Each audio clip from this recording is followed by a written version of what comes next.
So for the lecture on the incomprehensible God, we're gonna talk about Jean-Luc Marion's views on God. So we have here our audience, which is Ernest, and for the thesis, we have our concept.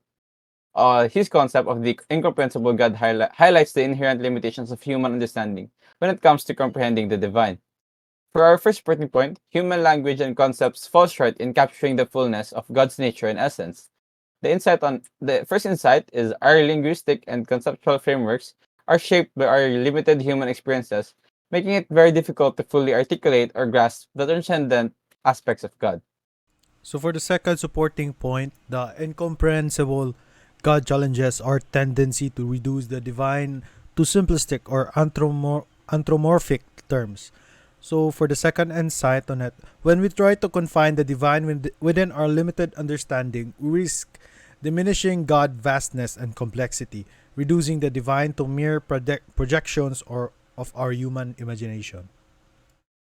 So for our third and final point, embracing the incomprehensible God invites us to embrace mystery, awe, and humility in our quest for understanding.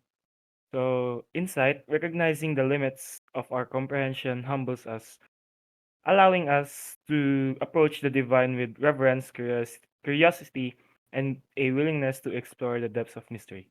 So, before we end our lecture, we would like to ask our audience, Ernest, on his insight on this lecture.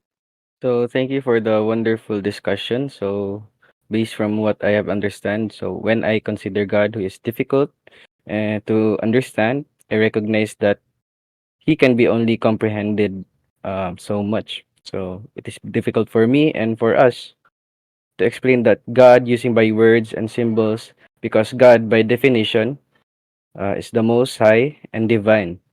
And lastly, I can begin to appreciate God more and understand my place in the bigger picture of the cosmos by embarking on a spiritual and reflective journey.